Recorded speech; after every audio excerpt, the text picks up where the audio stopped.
ஆலயங்கள் தொடர்பாக அண்மையில் தாம் வெளியிட்ட கருத்து இந்திய சமூகத்தினரின் மனதை புண்படுத்தி இருக்கக்கூடும் என்பதை உணர்ந்த பிரதமர் அதற்காக நேற்று பகிரங்கமாக மன்னிப்பு கோரியிருப்பது தமது தவறை தயக்கமின்றி ஒப்புக்கொள்ளும் அவரின் பெருந்தன்மையையும் அரசியல் முதிர்ச்சியையும் வெளிப்படுத்துகிறது. மன்னிப்பு கேட்பது ஒரு தலைவரின் பலவீனத்தை காட்டுவதாக அர்த்தமாகாது.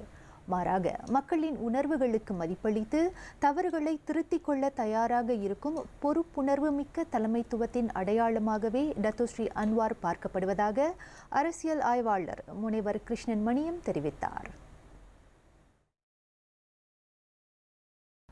கோயில்கள் பல இன்றும் ஒரு சட்டவிரோதமான நிலங்களில் இருக்கின்றன என்ற ஒரு அடிப்படையில் அவர் குறிப்பிட்டிருப்பது ஒரு தவறான நிலைப்பாடு என்பதை அவரே உணர்ந்திருக்கின்றார். காரணம், இந்த கோயில்கள் மிக தொன்மை காலத்தில் கட்டப்பட்ட கோயில்கள்.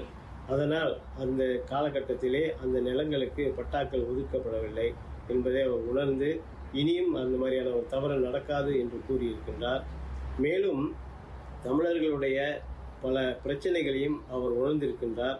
அதன் பொருட்டு இந்திய சமுதாயத்தின் விவகாரங்களை இனி தாமே நேரடியாக கண்காணிக்கப் போவதாகவும் அவர் கூறியிருப்பது இந்தியர்கள் மீது அவர் கொண்டிருக்கும் பற்றை வெளிப்படுத்துவதாகவும் முனைவர் கிருஷ்ணன் மணியம் கூறினார். அந்த உணர்வின் வெளிப்பாட்டிலே தான் இப்பொழுது அவர் மித்ராவை பற்றியும் அவர் குறிப்பிட்டிருக்கின்றார். மித்ரா இனியும் தன் கீழ் இயங்கும் என்று கூறியிருக்கின்றார். மேலும் குடியுரிமை பிரச்சனையை பற்றியும் அவர் தொட்டிருக்கின்றார். இது மிக முக்கியமான ஒன்று. காரணம், குடியுரிமை பிரச்சனை என்பது ஒரு பிரதமரால் சுலபமாக தீர்த்து வைக்கப்படக்கூடிய ஒரு சூழலாகும். ஆகவே அதை அவர் செய்தால் என்று சொன்னால் நிச்சயமாக மலேசிய இந்தியர்களுடைய மிக முக்கிய பிரச்சனை ஒன்று தீர்க்கப்பட்டுவிடும். இதை தவிர்த்து தக்கூன் அமானா இக்தியார் போன்ற பொருளாதார திட்டங்களையும் அவர் தமது கவனிப்பில் கொண்டு வர இருப்பதாக கூறியது இந்திய சமுதாயத்திற்கு புத்தெழுச்சியை அளித்துள்ளதாகவும் அவர் குறிப்பிட்டார். இதனிடையே நக்ரி சம்பிலான் மாநில தேர்தல் நெருங்கி வரும் சூழலில் பிரதமரின் இந்த அறிவிப்பும் மன்னிப்பும் இந்திய வாக்காளர்கள் மத்தியில் நம்பிக்கை கூட்டணியின் மீதான நம்பிக்கையை அதிகரித்திருப்பதோடு இன நல்லிணக்கத்தை பேணுவதற்கான அதன் அர்ப்பணிப்பையும் எடுத்துணர்த்துவதாக பர்னாமா செய்திகளிடம் முனைவர் கிருஷ்ணன் மணியம் தெரிவித்தார்.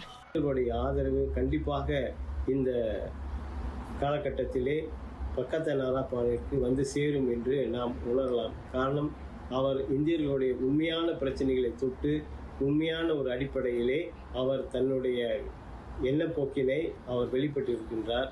இது மிகவும் வரவேற்கக்கூடிய ஒரு செய்தியாகும். இருந்த போதிலும் பல இனங்களும் பல்வேறு கலாச்சாரங்களும் இணைந்து வாழும் மலேசியா போன்ற நாட்டில் ஒரு தலைவரின் ஒவ்வொரு கருத்தும் அனைத்து தரப்பினரின் உணர்வுகளையும் கருத்தில் கொண்டு வெளியிடப்பட வேண்டும் என்பதையும் அவர் நினைவுறுத்தினார்.